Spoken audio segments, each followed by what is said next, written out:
Buen día a todos y a todas. Nos encontramos nuevamente en el aula magna después de 3 años de hacer el Ateneo en formato únicamente virtual, como todos recordarán, a partir de marzo del año 2020, con la pandemia instalada, suspendimos la actividad presencial y nos manejamos únicamente por Zoom.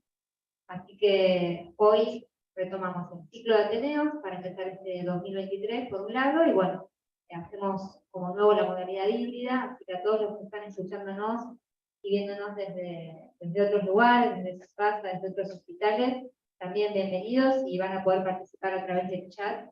Vamos a estar mirando para que todos puedan aprovechar la actividad.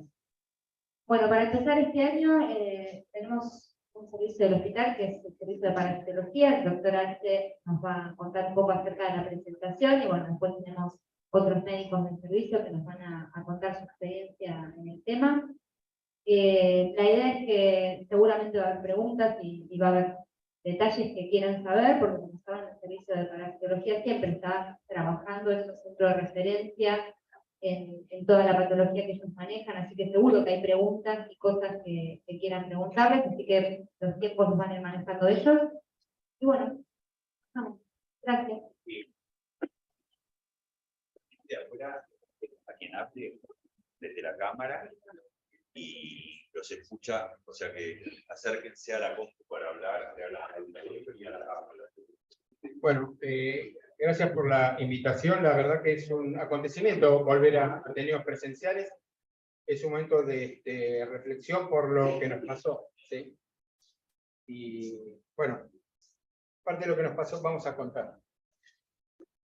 Somos un servicio que tiene un nombre que dice parasitología, pero vamos a pensar algo que no tiene nada que ver con los parásitos, digamos, pero tiene un comportamiento muy similar a los parásitos. Y básicamente lo que queremos mostrar, o lo que yo quería mostrar principalmente, es cómo a partir de una observación de un paciente, generamos una idea de investigación en un proceso que lleva varios años.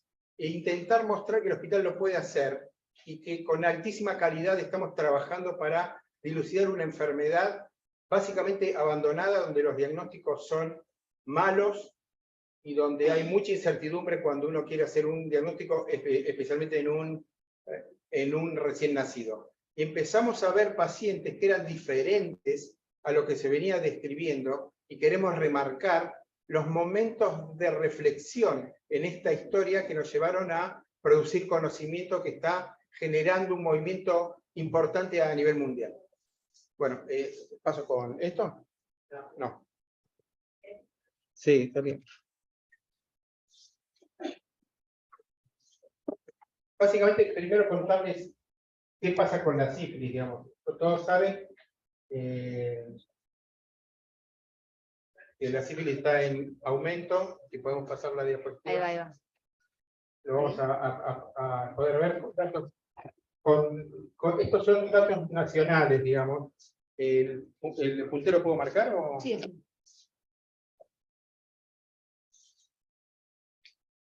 Básicamente hay un aumento en los estudios de tamizaje. Acuérdense que en general se utilizan pruebas no treponémicas y las pruebas no treponémicas son inespecíficas, con lo cual siempre hay que validarlas, pero básicamente todos los datos se basan en el estudio por pruebas no treponémicas.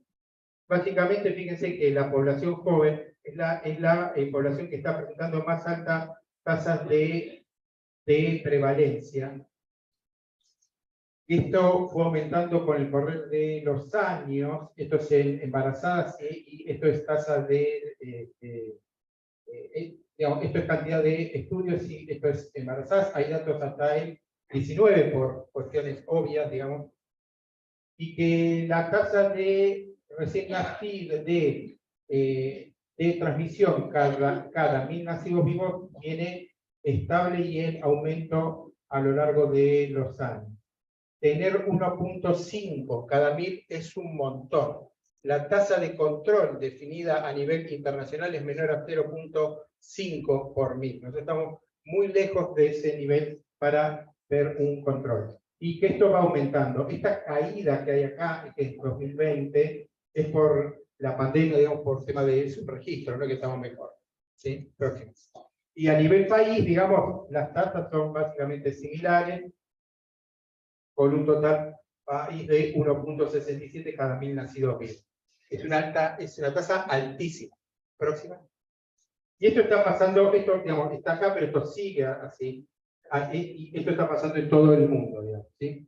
Básicamente, es un problema a nivel mundial, el aumento de la reactividad para pruebas no telefónicas. Próxima. ¿Y por qué está pasando esto? Básicamente porque uno de los grupos que más está generando infecciones, y esto no es discriminatorio, pero son los pacientes que han perdido el miedo al HIV. Han perdido el miedo al HIV, no se utilizan los métodos de barrera, por lo cual esto ha aumentado todas las tasas de infecciones de transmisión sexual. Y esto ha producido el pico de transmisión en de sífilis y de otras cosas, por ejemplo, con gonorrea. Próxima. Y hace muchos años, digamos, empezamos, un dato de color, acá está Pablo Lapuncina, no sé si lo conocen. Pablo hoy es el jefe del departamento de genética del Hospital La Paz en Madrid y ha estado acá haciendo cosas, digamos. En esa época nos juntamos y básicamente fuimos al archivo y rescatamos historias clínicas del hospital y hicimos un primer reporte sobre sífilis congénita en el hospital, esto del año 94, ¿no? Forma parte de la historia, digamos, pero bueno, yo sigo siendo el mismo, con el doctor Freire. Entonces, acá describíamos los casos y ya planteábamos que el estudio del líquido cefalorraquídeo no aportaba mucho para el manejo de los pacientes. Próxima. Y volvimos a juntar los datos hace poco y lo publicamos nuevamente, esto es del 2022, y básicamente los números son iguales y las presentaciones son iguales. Próxima. Pero básicamente lo que marcamos son dos picos. Estos son los pacientes de los 90, y estos son los pacientes de los 2010, donde hay dos picos en la incidencia de casos acá en el hospital, que coinciden con los picos de incidencia de sífilis congénita. Y que básicamente, como acá digamos, somos un hospital que no tiene maternidad, la mayor parte de los pacientes nuestros son los sintomáticos, son los que llegan con complicaciones, son los que se escaparon a todos los controles previos que pueda haber. Próxima. Entonces, básicamente, a partir de esto, bueno, anda pasando. Estas son lesiones de los pacientes, siempre les gusta, dientes de Hutchinson. Yo siempre pensé que era mentira, que Hutchinson solo había visto, hasta que los empezamos a ver. Y vemos pacientes con lesiones claras, múltiples, a nivel óseo, a nivel de mucosa y de piel. Próxima. Y básicamente, ahora esperamos, empezamos a ver pacientes con sífilis adquirida donde no nos cerraba la vía de transmisión congénita. Y nos pusimos a reflexionar y a trabajar con estos pacientes, y esto es lo que le vamos a presentar a continuación. ¿Sí? El doctor Moscatelli, ampliamente conocido, con mi familia. ¿Qué tal? ¿Cómo andan? Bueno, es un placer arrancar los seminarios de nuevo. Mirá, la paso si querés yo digo porque sé cómo viene la mano. Esto ya lo presentamos nosotros una vez, pero no para ver qué tiene, sino para presentarlo rápido, para punto de partida de el trabajo que hicimos después. Y la idea era presentar un caso que no hay discusión alguna que la vía de contagio era no sexual, digo, ¿qué es lo que queremos presentar? Nos disparó a hacer el artículo que publicamos hace poquito.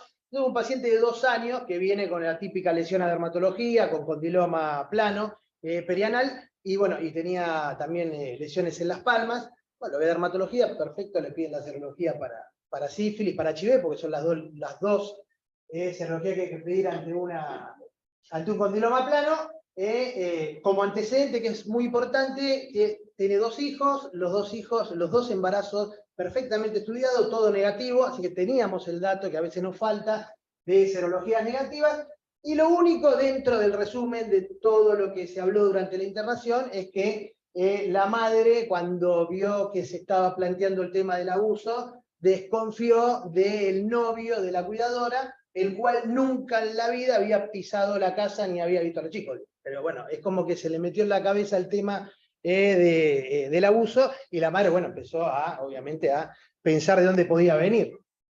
Entonces eran las lesiones que tenía perianal en la base de escroto y base de pene, y tenía lesiones también en la mano. Todas estas lesiones, hay que acordarse, que contagian, con lo cual esto está mal. Tiene que, bueno, por lo menos que sirva. Esta es la foto, pero está mal. No le podía con Photoshop, no nos podíamos poner los guantes, pero no podemos tocarlas directamente por contagio. Bueno, a partir de ahí lo que se hizo, como hacemos en todos los pacientes, es estudiar todo el grupo familiar para ver de dónde viene. Toda la familia, lo que estaban eran viviendo en un mismo terreno, en distintas casas, y obviamente lo que fuimos es a estudiar a todo el grupo que estaba en contacto con el paciente. Y arrancamos con mamá y papá. Digo, bueno, en el embarazo dio negativo, le repetimos a la madre, dio negativo, 2 veces le hicimos a la mamá, al papá dio negativo 2 veces, y dio negativo, o sea que no hay discusión alguna que papá y mamá eran negativos, y obviamente íbamos al hermano, ¿sí? El hermano dio positivo y se internó en la cama de al lado, ¿sí? Nosotros empezamos la medicación de los pacientes endovenoso, porque hasta ahí, hasta que teníamos los resultados de papá y mamá nuevos, sospechábamos un congénito, una cuestión que no encontramos un foco de abuso, por eso se dio endovenoso. Ustedes después leen un poco el artículo, se van a dar cuenta de por qué, si es un adquirido le tenemos que haber dado intramuscular. Bueno, lo que se estudió también es a los abuelos maternos, donde también dieron negativo, que vivían dentro del mismo terreno, y también se estudió a los tíos y al primo. En un momento, dato de color, en un momento la madre, con el primito 8 años, sospechó del primito, porque insisto, cuando uno mete en la cabeza la palabra abuso, empieza, la máquina empieza. Y la mamá es como que vio que el primito le tocó el pito al hijo, bueno, y sospechaba también, 8 años tenía el primo. Todo negativo, o sea no había lugar donde encontremos dónde era. Obviamente que fuimos a estudiar a la cuidadora, 17 años, y la cuidadora dio positiva, y a partir de la cuidadora estudiamos al novio, y obviamente dio positivo. Cuando vimos, repito que el novio de la cuidadora lo sacamos de escena porque jamás tuvo contacto con el paciente. Cuando revisamos a la cuidadora nos encontramos en la base de la lengua lesiones compatibles con secundarismo, ¿sí? Y lo que refería era que era costumbre, la típica agarrar el chupete cuando se le caía, chuparlo y volvérselo a poner en la boca. Como dato del seguimiento, la madre, ¿sí?, concurre después de un tiempo del alta, alrededor de 2 meses después del alta, viene con un brote. La madre, repito, era 2 veces negativa, claramente negativa. Y la madre viene con un brote, ¿sí? Obviamente que el brote ese era 100% asumible por sífilis, así que le repetimos nuevamente a papá y a mamá, y la mamá dio positiva. La mamá se contagió a partir de los hijos. O sea que el foco principal fue la cuidadora que nos explicó cuál es la conducta, contagió a los chiquitos, y la mamá se contagió de los chiquitos. Y el padre siguió dando negativo. O sea, no había una discusión en ese tema. Bueno, le dimos penicilina benzatínica una dosis, que es lo que corresponde porque es una temprana, ¿sí? Y la madre respondió perfectamente, pues la tratamos del acto, inmediatamente después de infectarse, negativizando tanto la treponémica como la no treponémica. Ambas tienen negativa. Entonces, a partir de ahí lo que hicimos fue, bueno, vamos a buscar a todos los pacientes nuestros que siempre decíamos que eran por contacto no sexual, y decidimos publicarlo. Esto es lo que queríamos mostrar porque nos sorprendimos, si bien es sesgado, porque es un servicio en el cual, como decía Jimmy, vienen ya con las lesiones, no vamos a ver mucho asintomático.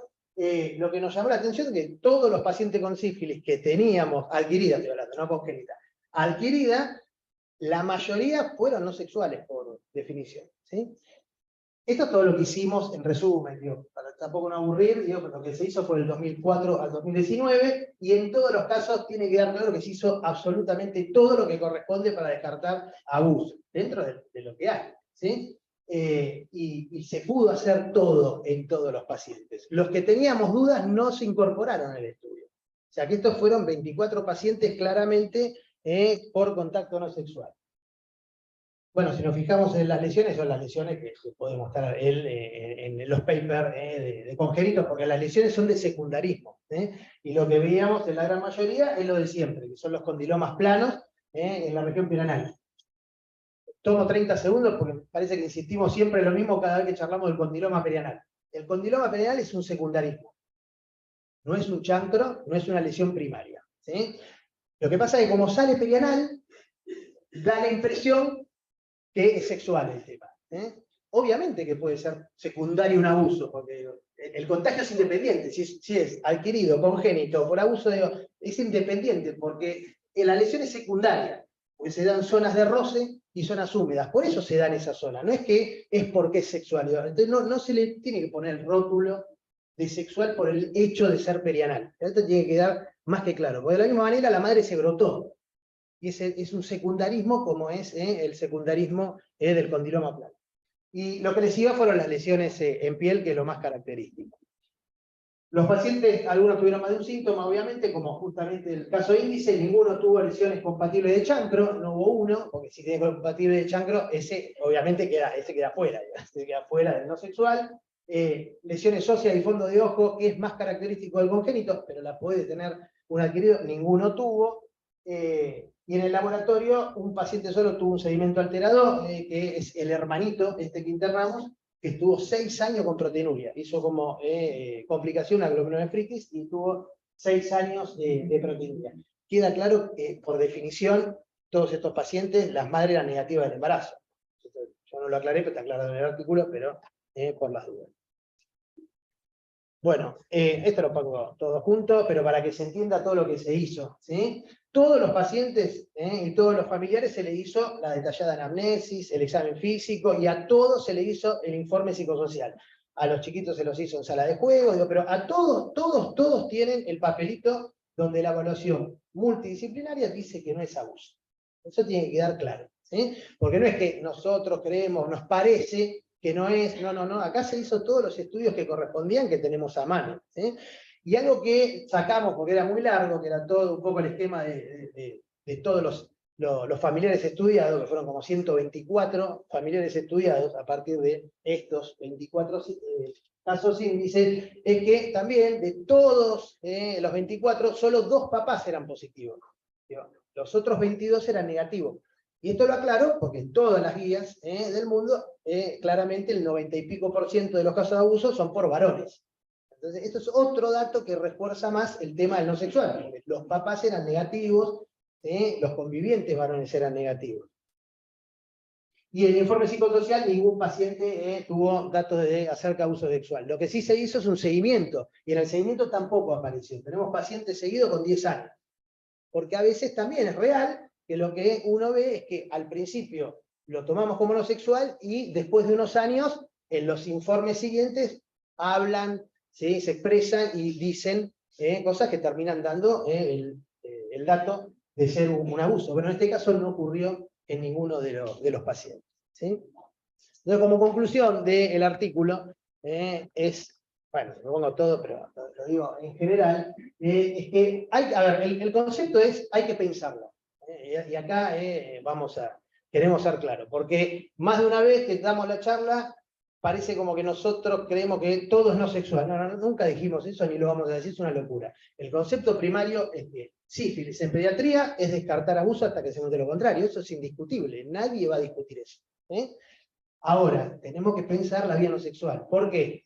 Porque si todo paciente que ingresa con sífilis lo vamos a activar en el protocolo de abuso, desactivarlo no es fácil. ¿Sí? Entonces, activarlo es levantar el tubo, ¿sí? Y generar un caos que después no se desactiva tan fácil. Además de ponerle el rótulo a ciertos familiares a dedo, que muchas veces pasa, para mí es tal, nosotros lo hemos escuchado. Para mí es, ¿cómo para mí? Esto no existe, ¿qué es esto? Para mí es del papá, ¿qué tiene? Eso no corresponde, como médico no corresponde, ¿sí? Entonces, hay que pensarla porque las condiciones sociales y de vida que tenemos en Argentina dan para pensarla. Ese es el tema, porque no les voy a andar enseñando a ustedes cómo viven los pacientes que vemos acá. Entonces, hay pacientes que viven, comparten la sábana 5 personas, la toalla, los utensilios de comida, o sea, viven en condiciones malas. esto es fácil entonces de contagiarse. Y por otro lado, no nos vayamos para el otro lado, que es lo que decimos Jimmy siempre, tampoco nos vayamos para el otro lado. Ahora que instalamos, porque este es el primer artículo de una serie grande de no sexual, pero ahora que nosotros tratamos de instalar esta vía, tampoco irnos para el otro lado. Empezar a pensar que son todos no sexuales y dejarlo, no. Siempre lo primario es proteger al paciente, pensar en un abuso, pero antes de activar todo el sistema, bueno, tratemos de hacer un informe primero, ver qué pasa. Al paciente se lo puede internar, evaluarlo sin necesidad de activar un protocolo de abuso. A eso es lo que vamos. Digo, porque después es muy difícil sacarlo de ese pozo. Es muy difícil. Hubo pacientes que han estado internados muchos días por el tema que hasta el juez no diga, cuando claramente era no sexual. A eso es lo que vamos. Y ahora, Luciana García va a seguir hablando. Hola, ¿qué tal? Bueno, en un grupo de pacientes, algunos de los cuales estaban en el estudio retrospectivo que comentó Guille antes, y en ese momento estábamos en el servicio empezando a hacer técnicas de biología molecular, bueno, nos planteamos, ¿por qué no usamos esas técnicas de biología molecular para tratar de arrojar un poco de luz a estos escenarios complejos de sífilis adquirida no sexual? Entonces lo que se hizo fue estudiar 6 casos índices de pacientes con sospecha de este diagnóstico clínico y estudiar a las familias, ¿no? Son 5 familias, en total fueron 50 integrantes que se estudiaron. En ese proceso de estudio diagnosticaron 8 adultos con sífilis y otros 6 pacientes pediátricos también con sífilis, que convivían, digamos, con los casos índices. En estos pacientes lo que se hizo, perdón, me adelanto. En estos pacientes lo que se hizo fue tomar muestras de hisopados y de sangre para técnicas de biología molecular, como la PCR en tiempo real, y también junto con el INVIRS estudiamos lo que es secuenciación multilocus, se estudian varios genes buscando variantes, y una secuenciación para tratar de buscarle un perfil genómico a esos hallazgos de treponema. Puede, ya está, pasar la diapositiva. No, ahí no. Bueno, de esos 18 pacientes incluidos, en 15 teníamos hisopados. De los hisopados, las lesiones, 13 fueron positivas por PCR, y esas fueron las muestras que fueron llevadas a secuenciar. De esas muestras se pudieron tipear 11 muestras, 10 completas y una en forma incompleta, o sea, teníamos alguna de la información genómica, y cuando volcamos esa información a los familigramas de las 5 familias, pudimos detectar que, por ejemplo, en la familia A había 2 pacientes, los que tienen el numerito son los casos índices, que tenían una cepa que se llama Nichols, de Treponema pallidum, y con este perfil de secuencia, que coincidía con una prima que estaba bajo cuidado de la misma mamá. Y, por ejemplo, en la familia C, la mamá era la única persona positiva para sífilis, y la hija compartía también la misma cepa de Treponema pallidum. Hubo un caso en el que los 2 padres fueron negativos, por lo cual no hubo con quién comparar esta paciente, este caso índice. Y en otro caso también coincidió con, este es el único varón que es positivo de estas 5 familias y que comparte el mismo perfil genómico con el niño en cuestión. Entonces, bueno, este trabajo nos costó mucho publicarlo, porque integra muchas cosas, pero bueno, a mí considero que es un buen ejemplo de cómo se puede aprovechar herramientas que están en este momento usándose para tratar de resolver algo de lo clínico, tratar de arrojar un poco de luz, como les decía, a lo que estaba pasando. Bueno, en este momento nosotros estamos trabajando en un trabajo de colaboración con la Universidad de Washington en un estudio de epidemiología genómica, que lo que busca es incorporar, si bien ya hay información sobre secuencia, así como hay de secuencia del COVID, hay información sobre la secuencia de Treponema pallidum, hay muy poca información sobre países como, por ejemplo, Latinoamérica y, por ejemplo, mujeres, ¿sí? Muchos de los estudios incluyen a hombres y demás. En este caso trabajamos con pacientes adultos y trabajamos en colaboración con el Hospital Muñiz, donde también reclutamos pacientes. ¿Por qué es importante? aunque estamos en un hospital pediátrico, estudiar esta población y porque van a ser los padres de posibles pacientes con sífilis congénita o cuidadores de niños que pueden contagiar sífilis adquirida, ¿sí? O sea, conocer la epidemiología genómica en esas poblaciones también va a repercutir en nuestra población en algún futuro, ¿sí? Bueno, entonces, en estos centros se tuvieron 156 pacientes, de los cuales 96 fueron reclutados, y también en ellos se toma una muestra de sangre y hisopados de lesiones para PCR. Todos recibieron tratamiento y se analizaron para la técnica. Estos son resultados un poco preliminares porque terminamos hace muy poquito del reclutamiento y el análisis. Entonces, de los pacientes tomamos sangre, se le hicieron las serologías para confirmar el diagnóstico de sífilis, y otra muestra de sangre fue traída acá al hospital junto con el hisópado para la extracción de ADN y el estudio de 2 genes, que son el TPP47 y POLAR. Hasta ahora hemos incluido esas 96 muestras y 24 pacientes que son controles, madres o padres de los pacientes pediátricos nuestros, acá en el hospital, para poder hacer los análisis de sensibilidad y especificidad. Cuando uno hace estos análisis, lo que tiene que tener una prueba de referencia, en este caso lo que tenemos es la serología treponémica. Contra esa prueba es que nosotros podemos adjudicar el positivo como un verdadero positivo o un falso positivo, ¿sí? Entonces, en esta corte de pacientes, lo que analizamos, pudimos ver es que la sensibilidad en sangre es muy baja, es cerca del 12,6%, mientras que la sensibilidad en hisópados es del 84 y del 85%.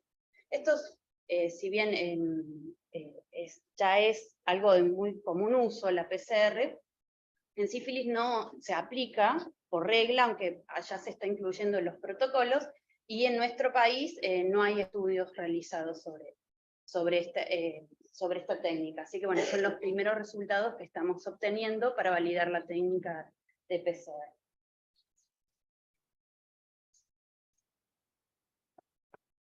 Bueno, ustedes vieron cómo empezamos con una cosa que hicimos en el 94, que empezamos a juntar los pacientes, empezamos a ver cosas diferentes, publicamos lo que hacemos, y a partir de publicaciones armamos un estudio colaborativo internacional. Esto es una secuencia, y esto nos hizo conseguir financiamiento para seguir trabajando. Tenemos un subsidio del Ministerio de Ciencia y Técnica, tenemos un bioinformático en el servicio que está analizando estas muestras que estamos enviando y estamos trabajando en conjunto con la Universidad de Washington, que un detalle es, Washington es el estado de Washington, no es la ciudad de Washington, de Seattle, ¿sí? Entonces, fíjense que nosotros estamos participando dentro de un consorcio mundial, que solo voy a darles un detalle. Nosotros estamos incorporando la información de los pacientes incorporados en una base que se llama RedCap, que algunos conocen de la Universidad de Vanderbilt, que es uno donde uno puede construir base de datos. Uno puede ver los datos propios, no los otros, pero sí puede ver los totales. Los totales en este momento están en alrededor de 100 pacientes, de los cuales más de 70 son nuestros. Somos el centro que mayor capacidad de reclutamiento ha mostrado en este estudio mundial. El estudio mundial incluye China, Malawi, Estados Unidos, etcétera, etcétera. Entonces, fíjense lo que uno puede hacer desde un pequeño lugar donde uno tiene capacidad de reflexión. Lo que yo quiero introducir en este Ateneo es que reflexionando uno puede hacer medicina translacional. Esto es lo que se llama medicina translacional. Desde una pregunta de un paciente le busca soluciones para mejorar los diagnósticos con los que contamos actualmente.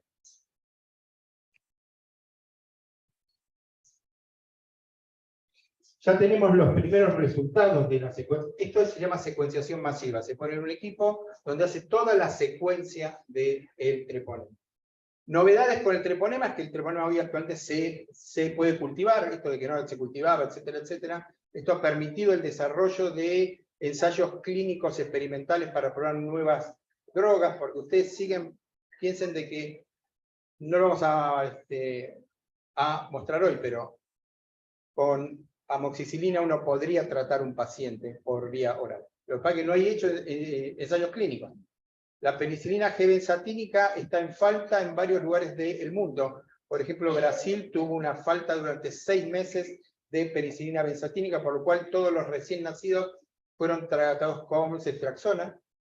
Se están publicando los datos. Nosotros tenemos pacientes tratados con ceftriaxona y hay estudios con cefalosporinas de tercera generación por vía oral para mejorar la compliance de los diagnósticos, digamos, porque seguir tratando un paciente por vía intravenosa con algo que se podría tratar por vía oral no tiene mucho sentido hoy. ¿Por qué no se cambia? Porque no se hacen los ensayos clínicos. Al tener treponemas de cultivo se van a poder hacer estudios experimentales. Hay modelos experimentales de congénitos en conejos actualmente en desarrollo, por ejemplo. Y los primeros datos, estos puntos son nuestras muestras. Básicamente esto es difícil de entender, pero digo, son los distintos árboles genéticos del treponema. Y básicamente hay dos grupos. Uno es el SS14. SS14 es a partir de un aislamiento de una prostituta de la calle 14 de Nueva York. Y por eso se llama SS14 y la cepa treponema nicol. ¿Sí? Entonces estamos en estos lugares investigando. Básicamente hoy, ¿qué estamos haciendo nosotros? Nosotros tenemos un bioinformático que recibe la información de la secuenciación, se compara con bases de datos y estamos buscando secuencias repetitivas con las cuales podamos desarrollar en un futuro primers nuevos para hacer estudios de PCR. Entonces, con información propia de los pacientes que están en Argentina. Y para terminar, básicamente una línea de tiempo donde fuimos haciendo distintas cosas. Algo que estamos haciendo actualmente es un estudio Prospectivo con diferentes maternidades para la validación de técnicas de biología molecular para sífilis y chagas con distintas maternidades en este país, tan lejanas como Ushuaia y Jujuy. Tuvimos varias frustraciones en el estudio, pero vamos, esto avanza y sigue. Entonces empezamos con estudios descriptivos, estudios prospectivos y trabajos en colaboración con centros de alto desarrollo tecnológico. Bueno, esto solamente, ahora queremos que nos hagan preguntas, pero solamente queríamos mostrar el desarrollo a partir de una observación en pacientes nos permitió un desarrollo importante para responder a la problemática de los pacientes que se atienden en el hospital. Nada más, muchas gracias.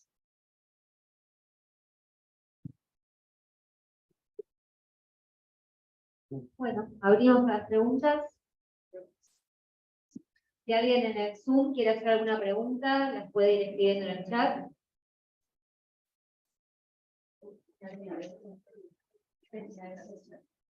Muy bueno, Jimmy, y a todo el equipo que trabaja con el Parásito. Escuchame una cosa, el desarrollo de las técnicas biomoleculares como objetivo tiene a futuro reemplazar el diagnóstico de lo que hoy son las pruebas económicas por eso, porque otra cosa interesante en el estudio demostró que se confirmó realmente que el cuidador y los pacientes cercanos estaban relacionados. También una segunda opción sería estar afectados por dos cepas diferentes, pero eso obviamente no se confirmó. Pero el objetivo básicamente es porque se le crea más confiable y más rápida a futuro. El objetivo principal es el diagnóstico de recién nacidos asintomáticos hijos de madres con sífilis.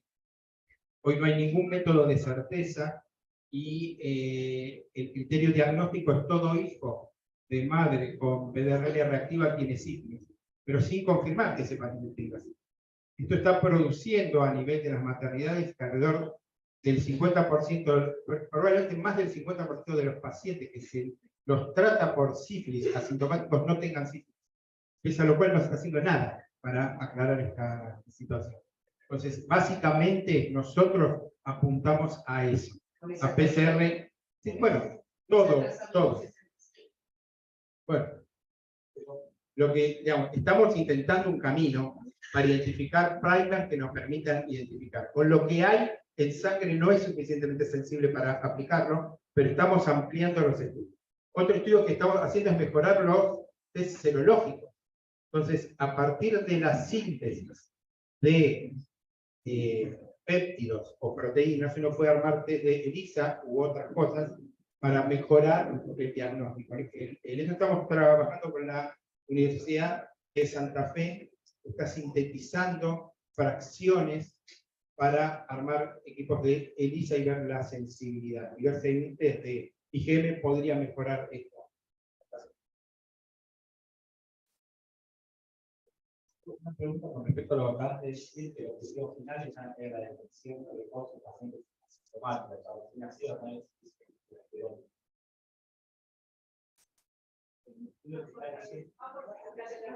Hola.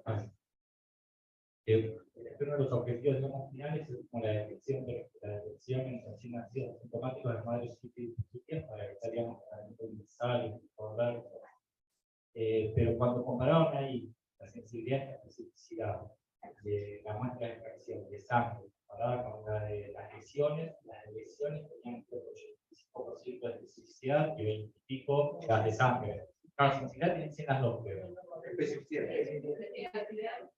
bueno, eso que, bueno, no me acuerdo ahora. Claro, eso es. ¿Cómo lo...? Bueno, por eso estamos trabajando, básicamente. Lo que hicimos nosotros es tomar el mejor escenario, que son pacientes adultos con sífilis confirmada, con lesiones o con no lesiones, pero que tienen la serología claramente. Entonces vos, cuando querés poner a punto una técnica, tenés que tomar el mejor escenario con los verdaderos positivos. Estos son los verdaderos positivos. Si esto no nos dan, no lo podemos transferir a un recién nacido. Entonces, ahora vamos por otras secuencias que nos permitan trabajar con PCRs más dirigidas a esas secuencias repetitivas de entreponer. Eso es lo que estamos trabajando con la secuenciación. ¿Sí? Porque los targets que estamos utilizando no son suficientemente sensibles. Ahora, puede ser que las treponemias sean muy bajas y no lo detectamos nunca. Pero no importa, esas son las preguntas de investigación. Por eso estamos haciendo esto. ¿Sí? ¿Bien? Sí. Una pregunta en el Zoom, que es si el caso que presentaron, si la paciente terminó negativizando las pruebas treponémicas.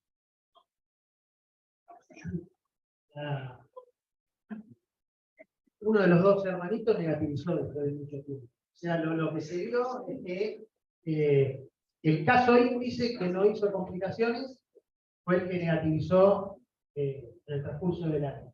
¿Sí? Y el otro hermanito que hizo la lesión glomerular y persistió 6 años con daño con proteinuria, ese es el día de hoy que no negativizó. Pero lo que sí se ve es que está en un corte muy bajo. Las no treponémicas son positivas con cualquier valor, con uno es positivo. ¿Sí? No hay un corte, uno es positivo. Pero claramente cuando uno ve la curva se ve que bajó y hoy está clavado en 2, y también está descrita la cicatriz serológica en estos pacientes. Con lo cual dejó de tener proteinuria, está en 2 de RPR, con una TPH estable, con lo cual, bueno, lo estamos siguiendo todavía el paciente. Puede ser que no negativice, lo que no significa que no se haya curado, porque, insisto, arrancó con valores altos y descendió claramente con el tratamiento, y bueno, se estancó con 2. Si nosotros encontráramos un paciente que eleva 2, 3 títulos, el valor que tiene es otro tema, ahí sí, teníamos que repensar. No, eso no pasó. En ese sentido estamos tranquilos, uno negativizó, el otro no, pero está con valores mínimos.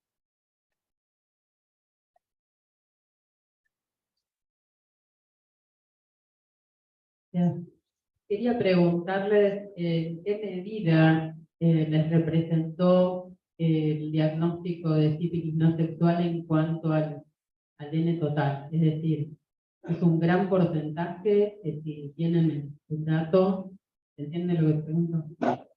Sí, a ver, escucha.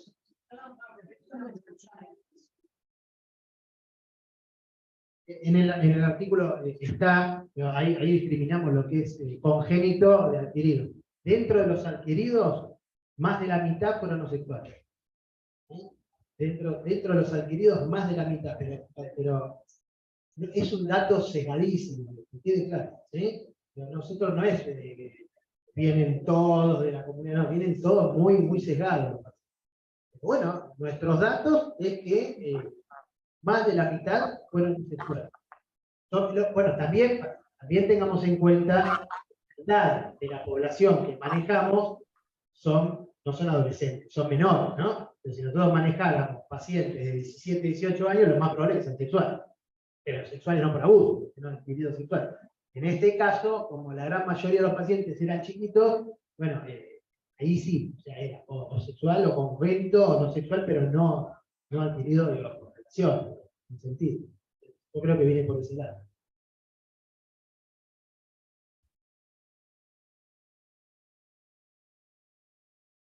¿Se escucha? Y bueno, a ver que no podía. ¿Ahí te escuchás? Digo, después de todo, una vez de entender que esto no era cultivable y mucho menos tener un antibiograma, las dudas que hemos tenido eternamente, si con ceftriaxona en neo estaba tratado o no, quería que nos amplíes y cuentes poquito de cómo es esto de que sí se puede cultivar, cómo son los métodos para tener un antibiograma. Que nos cuentes.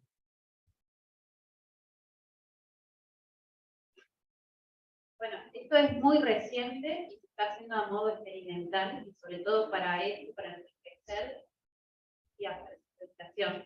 No sé si ha llegado a hacer antibiograma, pero no es nada muy difícil. Son medios modificados y ambientes para anaerobios, ¿no? Pero, bueno, igual hay un laboratorio que lo desarrolló, se llama el doctor Norris, que lo desarrolló. Pasamos la bibliografía, pero no hay muchos centros que están haciendo, es el que recientemente lo han publicado. No sé si lo están haciendo a nivel clínico, lo están haciendo, como te decía, para propagarlo, a fin de tener una gran cantidad de muestras para poder hacer las técnicas de secuencia, pero a modo experimental, porque yo manejo información y es muy reciente.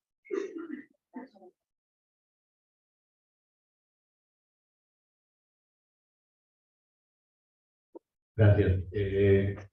Guillermo, una pregunta, más allá que por ahí pueda ser anecdótico lo que voy a preguntar, porque el N es chico y hay muchos sesgos, como vos dijiste, pero clínicamente o por antecedente en la anamnesis, en este caso fue un chupete, fue muy claro. ¿Los otros pacientes pudieron determinar la forma de contagio no sexual?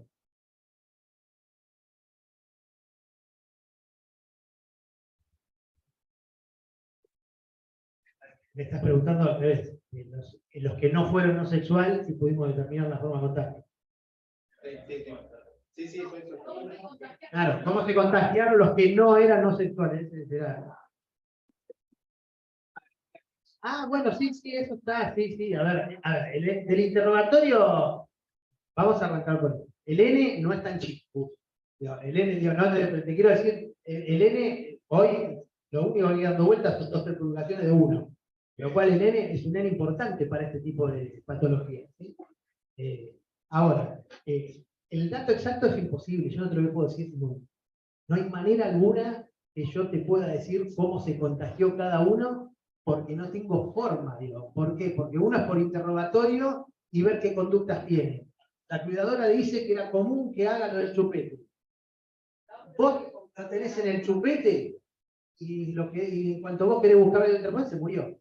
Porque digo, en el ambiente no dura nada. Entonces, por eso digo que el concepto de que se contagió porque te presté la toalla, eso no es lo que queremos transmitir. El contagio habitualmente es por secundarismo, por lesiones, por contacto directo con esas lesiones. No es que te pasase un peine o tenés un exantema en la cabeza, no es tan así. Pero sí, por ejemplo, hemos tenido mamás que dan el pecho y tienen un brote, ¿sí? Como la mamá que te mostré, y bueno, y al succionar, están succionando los treponemas que Luz te muestra. El colecho también, ¿sí? El tema del tenedor, de la cuchara, del mate, esas cosas sí, pues son directas, inmediatas. Pero si vos me decís de los 24, que te diga exactamente cómo fueron, no te lo puedo decir. Hoy esta sí, pero porque fue tan precisa la cuidadora, y encima la cuidadora no estaba sesgada con todo lo que estaba sesgada la madre de la internación. Vino la cuidadora tranquila, no tiene idea de lo que estamos hablando, y ella lo comentaba. Pero es algo que es muy difícil, pero saquémonos de la cabeza eso de, bueno, a ver si todavía, no sé, voy a un baño, toqué el inodoro y me contagié. No. Eso no. Primero hay que recordar que son enfermedades que cuando está el secundarismo hay que tocar con guantes porque te vas a contagiar. Así que por el mismo hecho de darle el pecho, lo que sea, el mismo contacto de la piel, ya pues, nosotros tuvimos que hacer toda una investigación, ¿te acordás? Para ver cómo entraba el treponema si no había lesión. Tiene capacidad para entrar en piel sana. Ese también es otra cosa que tuvimos que averiguar y leer paper y demás para poder publicar, ¿no?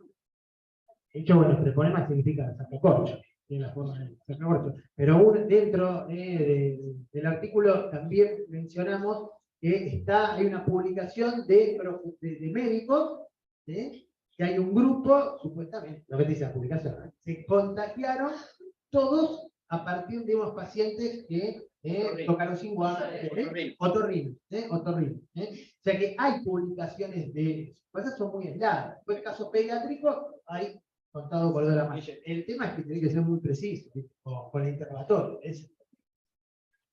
Hay un tema que es la presencia del treponema en mucosa bucal. Nosotros, digamos, hay algunos reportes sobre presencia del treponema sin lesiones evidentes, y nosotros estamos trabajando en esa línea, tomando sistemáticamente hisopados de mucosa bucal, aunque no tengan lesiones. En algunos pacientes hemos encontrado. Entonces, la vía principal podría ser esta de la vía bucal. Los datos previos publicados son mujeres que premasticaban la comida para los niños, por ejemplo. Esto creo que hay 2 publicaciones. Recientemente, en noviembre del 22, se publica en Montpellier un caso similar al nuestro y citan nuestro trabajo, cosa que fue muy importante, donde el contacto piel a piel, y acuérdense que los treponemas son una gran familia, y hay un gran grupo que solo da lesión en piel de contagio por contacto, la pinta, la fiambre, etcétera, etcétera, cosas que hay en África, que son básicamente lesiones ulcerosas en piel. Entonces, el treponema como estructura, como familia, tiene una amplia capacidad de penetración. Yo digo lo mismo, cuando uno es residente dicen, hay un paciente con sífilis, ponete guantes. Esto nos dijeron a todos. Pero cuando mostramos que se contagian, la gente duda que se contagiaron por esa vía. Pero no importa, estamos reforzando los conceptos, digamos. Uno se cuida de algo posible, pero cuando se lo muestra, cuesta darse cuenta. Esto de masticar, para darlo, los 2 casos de China, porque en China hay como costumbre, se autoperciben multiprocesadoras, entonces se lo meten en la boca, lo mastican todo, la carne, lo que sea, y así se le da. Es una costumbre, no es que es un caso aislado en China, es una costumbre, por eso no es casualidad que los casos publicados son de ahí.